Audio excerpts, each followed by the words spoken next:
اگر پاکستان کو بہتر دیکھنا چاہتے ہیں اور پاکستان کی ٹائٹینک کو ڈوبنے سے بچانا چاہتے ہیں تو نوجوان آگے آئیں۔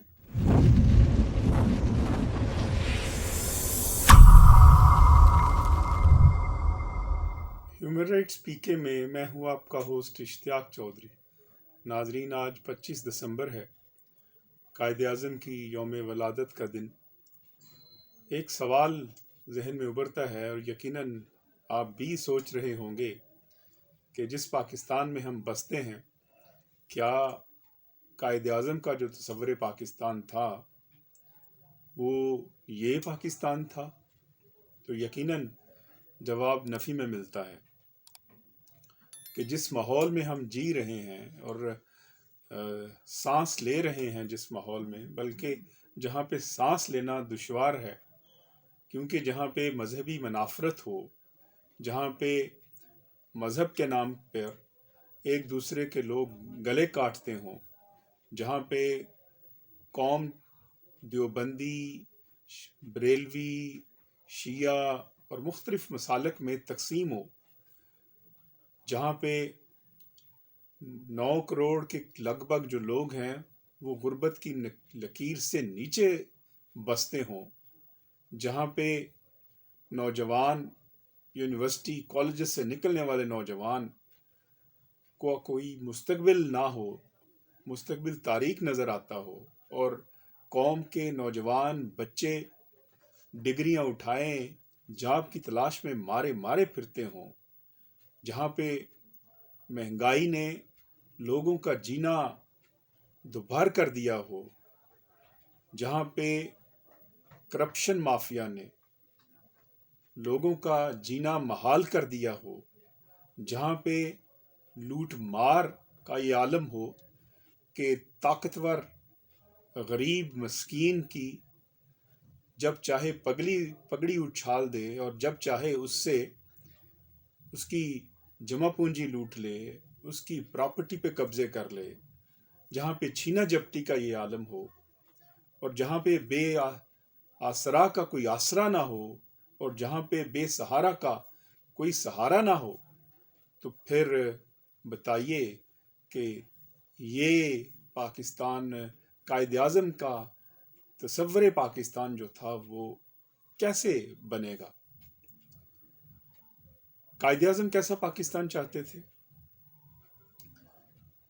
اس ویژن کو اگر دیکھنا ہو اور اس کا جواب تلاش کرنا ہو تو ان کی جو 11 اگست 1947 کی جو سپیچ ہے اس میں ہمیں ملتا ہے۔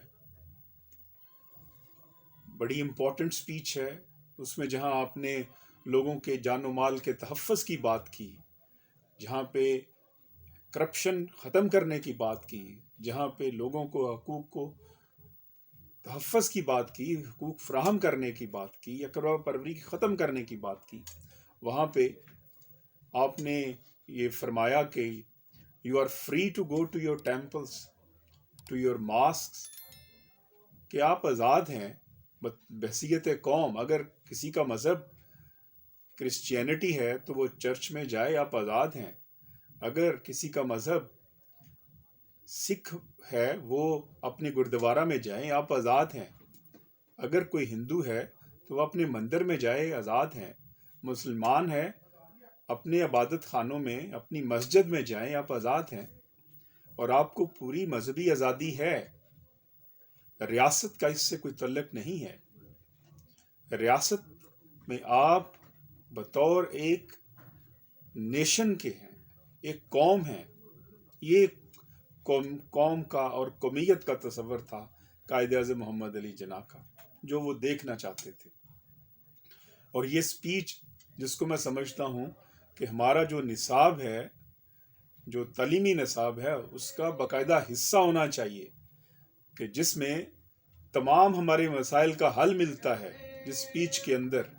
لیکن انفارچونیٹلی یہ سپیچ ہی 1977 کے بعد جو تھی، وہ جو نشر ہوتی رہی ہے باقاعدہ ریڈیو پاکستان کے اوپر، ٹیلی ویژن کے اوپر، وہ وہاں سے ہٹا دی گئی، اور اس کے بعد ہم عالمی طاقتوں کے کہنوں کے اوپر اب تو حقیقت سامنے آ گئی ہے.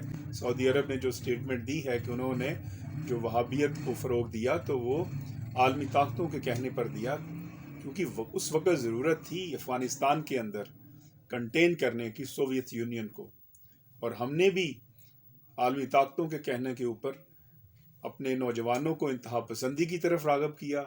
ان کو انتہا پسندی سے پھر جو ہے وہ ہمارے ہاں تعصب پسندی آئی، اور تعصب پسندی سے پھر ہم نے جو تھے ایک دوسرے کے گلے کاٹنے شروع کر دیے. اور نتیجہ یہ ہے کہ آج جہاں ہم کھڑے ہیں وہاں پہ کچھ سجائی نہیں دے رہا، کوئی روشنی کی کرن نظر نہیں آ رہی. ایک اندھیرا ہی اندھیرا دکھائی دیتا ہے ہر طرف. اس اندھیرے میں روشنی کیسے ڈھونڈی جائے؟ کیا ایسا کیا جائے کہ ہم اپنے پاکستان کو قائد اعظم کا جو پاکستان تھا اس کے مطابق ہم بنائیں، جو جیسا قائد اعظم چاہتے تھے ایسا کیا جائے؟ تو اس کا سادہ سا جواب ہے، سب سے پہلی بات تو یہ ہمیں کرنا ہوگی کہ ہم جس سیاسی قیادت پر تکیہ کیے بیٹھے ہیں، اور آج کی بات کر رہا ہوں میں، یہ سیاسی قیادت کسی بھی جماعت سے ہے، وہ ہم جان چکے ہیں کہ وہ ایک ہوس پرست سیاسی قیادت، ایک کرپٹ سیاسی قیادت جو شرافیہ سے ہے، یہ کبھی بھی پاکستان کے جو مسائل ہیں وہ اس کو حل نہیں کرے گی، اور نہ ہی یہ کر سکتی ہے. 2% اشرافیہ سے آنے والی جو قیادت ہے، یہ میری بات لکھ لیجئے، یہ پاکستان کے نوجوانوں کے مسائل حل نہیں کر سکتی. یہ پاکستان کے لوگوں کو جو غربت کی چکی میں پس رہے ہیں، اس کو غربت کی چکی سے نہیں نکال سکتی. یہ ہوس پرست قیادت جو صرف اپنا سوچتی ہے، جو صرف اور صرف اپنے فائدے سوچتی ہے، جس کو عوام سے کوئی غرض نہیں ہے، عوام کو بس ذبح کرتے ہیں اور اپنے اقتدار کو طول دینے کے لیے اور اقتدار میں آنے کے لیے مارے پھرتے ہیں. یہ ہمارے مسائل حل نہیں کروائیں گے، نہ ہی کریں گے. جو بھوکا ہو اقتدار کا، جو بھوکا ہو کرسی کا، جو 2 ٹکے پر بکنے والا ہو، جس کو اپنی عزت کا احساس نہ ہو، جس کو بس اقتدار کی ہوس ہو، تو اس شخص سے، اور جو بار بار باریاں لیتے ہوں، ان سے پھر توقع کرنا کہ وہ ملک کے حالات بہتر کرے گی، یہ ناسمجھی ہے. ہمیں اس ناسمجھی سے نکلنا ہوگا. یہ سراب ہے پاکستانی قوم کو، اور یہ بہت بڑا دھوکہ ہے ہمارے ساتھ کہ یہاں پہ جو اشرافی ہے، پھر وہ بزنس میں ہے، پھر وہ کاروبار میں ہونے کے ساتھ ساتھ پھر وہ ریاست کے وسائل پر قابض ہوتے ہیں، ریاست کے وسائل کو لوٹتے ہیں. کاروبار ہے تو ان کرپٹ سیاستدانوں کے لیے، زمینیں ہیں تو ان کرپٹ سیاستدانوں کے لیے، تنخواہیں اگر بڑھتی ہیں تو ان کرپٹ سیاستدانوں کی بڑھتی ہیں، کسی غریب کی طرح نہیں بڑھتی. کسی غریب کے حالات بہتر نہیں ہوتے. تو یہ ہر دفعہ جو پارلیمنٹ کا رخ کرتے ہیں، یہ پارلیمنٹ کا رخ پاکستان کے عوام کے حالات بہتر کرنے کے لیے نہیں کرتے. اس پہ ہمیں کنسنسس کرنا ہوگا. یہ بددیانت قیادت اور بددیانت قیادتیں جو پاکستان کے ماتھے پر بدنما داغ ہیں، اس داغ کو دھونا ہوگا اور نوجوانوں کو آگے آنا ہوگا. کیا کرنا ہوگا نوجوانوں کو؟ قائد اعظم ہی آئیڈیل تھے سیاستدان. ان سے اور ان میں قائد اعظم آپ کو نہیں ملے گا. ان کا کردار ایسا نہیں ہے کہ آپ ان میں مسیحا ڈھونڈتے ہیں. جو لٹیرا ہے اس کو ہم مسیحا سمجھتے ہیں، ہمیں اس سراب سے باہر نکلنا ہوگا، اور آپ خود قائد اعظم کو آئیڈیل سمجھ کر خود قائد اعظم بنے.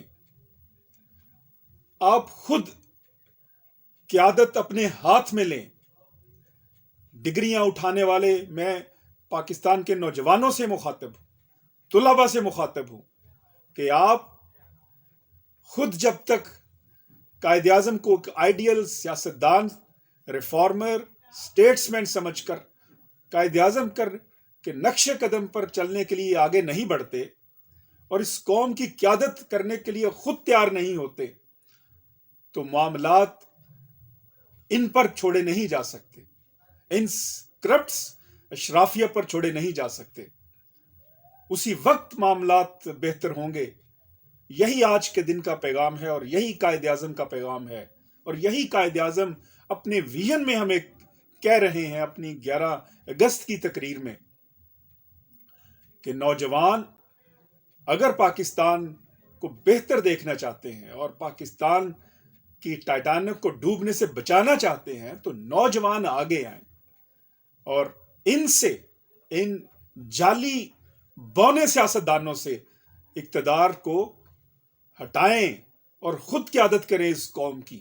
قوم آپ کے ساتھ کھڑی ہوگی تو پھر ملک کے حالات بدلیں گے، تب تک ملک کے حالات نہیں بدل سکتے. یہ بونے سیاستدان، یہ چھوٹے چھوٹے سیاستدان جن کو کارپوریٹ میڈیا بڑا بڑا پیش کرتا ہے، یہ بہت چھوٹے سیاستدان ہیں. یونیورسٹی سے نکلنے والا لڑکا وہ ان سے بہتر سوچ سکتا ہے، اس کے پاس بہتر کیپیبلٹی ہے. اس کے اوپر کنسنسس کرنا ہوگا، اور پھر جب تک معاملات اپنے ہاتھ میں نہیں لیے جاتے تو پاکستان کا یہ کرپٹ اشرافیہ، کرپٹ سیاستدان اسی طرح بے حال کرتے رہیں گے، اور عوام کا، ہم سب کا کوئی پرسان حال نہیں ہوگا. آج کا دن سوچنے سمجھنے اور غور و فکر کا دن ہے. ہیومن رائٹس میں مجھے اجازت دیجیے گا. ہیومن رائٹس میں جانے سے پہلے ہیومن رائٹس کو PK کو ضرور سبسکرائب کریں، کیونکہ یہ آپ کی آواز ہے، یہ ہم سب کی آواز ہے، پاکستان کے پسے ہوئے عوام کی آواز ہے. والسلام.